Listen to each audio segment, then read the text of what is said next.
Rëndësia e natës së Kadrit vlen sa 1000 muaj. Nata e Kadrit konsiderohet si nata më e shenjtë e vitit për muslimanët dhe sipas fesë islame, agjërimi në këtë ditë konsiderohet i vlefshëm sa 1000 muaj. Për këtë arsye, numri i personave që agjërojnë sot është shumë i madh se ata që agjërojnë gjatë muajit të Ramazanit. Po përse nata e Kadrit është e vlefshme sa jeta e një njeriu, pra 1000 muaj?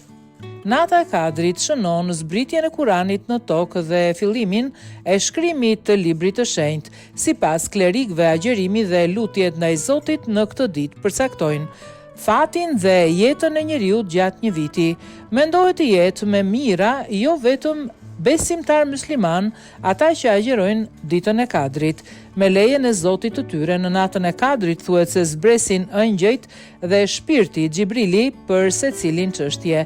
Ajo që përcakton Zoti është paqe deri në agim të mëngjesit. Muslimanët besojnë se Kurani u zbrit në natën e Kadrit tek Muhamedi prej Allahut. Zbritja filloi në shpellën Hira në Mekë. Surja që u zbrit e para ishte surja Alaq. Muslimanët e respektojnë natë të shenjtë dhe me devotshmëri, leximi dhe lutje, pasi shenjtëria e natës besohet të jetë një kohë shumë e mirë për t'u përgjigjur lutjeve. 10 ditët e fundit të Ramazanit konsiderohen një kohë veçanërisht e rëndësishme shpirtërore, pasi që çdo ditë mund të jetë nata e Kadrit dhe kështu adhuruesit përpiqen të jenë veçanërisht të vëmendshëm gjatë kësaj periudhe. Rëndësia e natës së Kadrit. Thuhet se agjërimi në datën e natës së Kadrit vlen sa 1000 muaj ose afro 84 vite, ku shpërblimi është më i madh se kurdoherë. Kadër në arabisht, fjalë për fjalë përkthehet në fat ose dekret. Besohet se muslimanët mund të ndryshojnë fatin e tyre dhe ato që është shkruar për ta nga Zoti përmes lutjes, për shkak se ne kurrë nuk do ta dim se kur fiks ndodh nata e Kadrit gjatë 10 netëve të fundit.